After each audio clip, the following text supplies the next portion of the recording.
दोस्तों हमारे इतिहास में विष कन्याओं के बारे में बताया गया है। ये एक ऐसी लड़कियां थी जिनके शरीर का पूरा अंदरूनी भाग जहरीला हुआ करता था। उनके शरीर से निकलने वाले सारे द्रव्य इतने जहरीले होते थे कि एक इंसान को तुरंत ही मौत के घाट उतार दें। एंशिएंट इंडिया में विष कन्याओं को हथियारों के रूप में इस्तेमाल किया जाता था। ये लड़कियां इतनी जहरीली होती थीं कि इनके किस से, काटने से, इनके खरोचने से, यहाँ तक कि इनके पसीनों से भी एक इंसान की मौत हो सकती थी। विष कन्याओं के बारे में लिखा गया है अर्थशास्त्र में, जो कि चाणक्य द्वारा लिखी गई थी। चाणक्य मौर्य एम्परर के पहले राजा चंद्रगुप्त के विशेष सलाहकार थे। पर अर्थशास्त्र में लिखी इन विष कन्याओं की कहानी क्या सच है या फिर पुरानी बातों की तरह ये भी किसी प्रकार की कहानी है? चलिए आज यही जानते हैं। आप देख रहे हैं फैक्ट जिनी।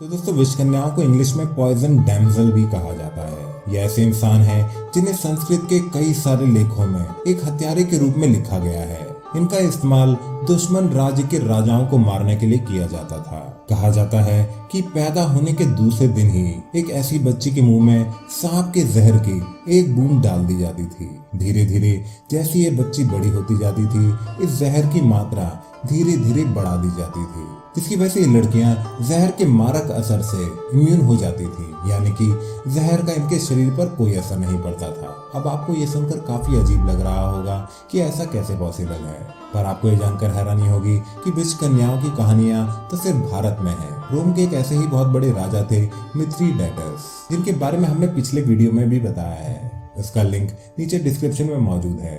इस राजा ने भी बचपन से जहर की काफी सारी डेली डोजेस ले ली थी, जिनकी वजह से उनका शरीर दुनिया भर के हर जहर से इम्यून हो गया था।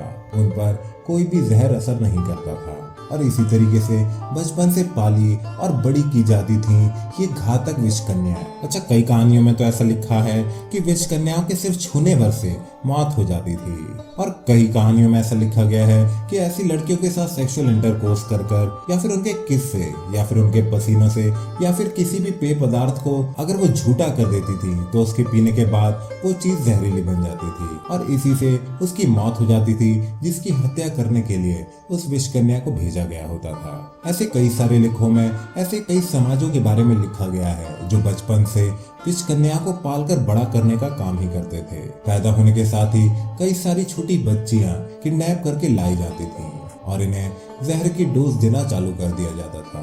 ज्यादातर बच्चियां इस जहर के प्रकरण से बच नहीं पाती थी, पर जो बच जाती थी वो आगे चलकर बन जाती थी विष कन्या। इसी राजा के अंडर ये विष कन्याएं काम करती थी। फिर वो उन्हें अपने सबसे बड़े दुश्मनों के पास हत्या करने के लिए भेज दिया जाता था। माना जाता था कि जब सिकंदर ने भारत पर अटैक किया तो उसे भी लोगों ने ऐसी विष कन्याओं के बारे में अवगत करा दिया था। और ऐसा भी कहा जाता है कि अलेक्जेंडर यानी कि सिकंदर की मौत एक ऐसी ही विष कन्या की वजह से हुई थी, जिसे राजा पोरस ने अपनी हार के बाद एक उपहार स्वरूप राजा सिकंदर को दिया था। अगर इतने सारे ग्रंथों में इनके बारे में लिखा गया है तो इसके पीछे कुछ तो सच्चाई होगी ही। चाणक्य जो एक बहुत बड़े दिमागदार इंसान माने जाते थे, अगर उन्होंने इसके बारे में लिखा है तो क्या ये सच हो सकता है? चाणक्य पैदा हुए थे 340 बीसी में, यानी कि करीब 2,500-3 हजार साल पहले। दरअसल में ऐसा भी पॉसिबल हो सकता है कि ऐसी लड़कियां तो थीं जिसे दुश्मनों को जहर से मारने के लिए इस्तेमाल किया जाता था, पर ये लड़कियां खुद जहरीली नहीं होती थी, पर ये लड़कियां जहर छुपाने में ट्रेंड होती थी। ये अपने मुंह के अंदर जहर छुपा सकती थी, अपने नाखूनों में जहर छुपा लेती थी या ऐसी किसी भी जगह जहर छुपा सकती थी और उस जहर को जरूरत पड़ने पर ये अपने शिकार को दे देती थी। ये कहानी बाद में बढ़ चढ़ गई कि इन लड़कियों के शरीर का अंदरूनी हिस्सा पूरा जहरीला होता था। मेरी समझ से तो विष कन्याओं का सबसे अच्छा एक्सप्लेनेशन यही है कि ये विष कन्याएं जहर देने में और जहर छुपाने में काफी काबिल होती थी। अब इन विष कन्याओं के बारे में काफी ट्रस्टेबल लोगों ने लिखा है, तो ये एक मिथ था, एक सच्चाई था, या फिर सच्चाई को भी बढ़ा चढ़ाकर बता दिया गया था। इसे जानने का तो अब कोई तरीका मौजूद है नहीं, पर आपको क्या लगता है, क्या विष कन्याएं असल में मौजूद थीं?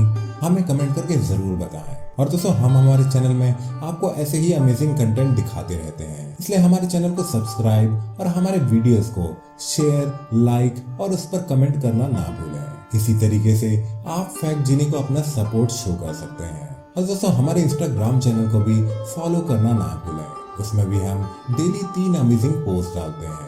आज के लिए इतना ही, मिलते हैं अगले वीडियो में। आप देख रहे हैं फैक्ट जिनी।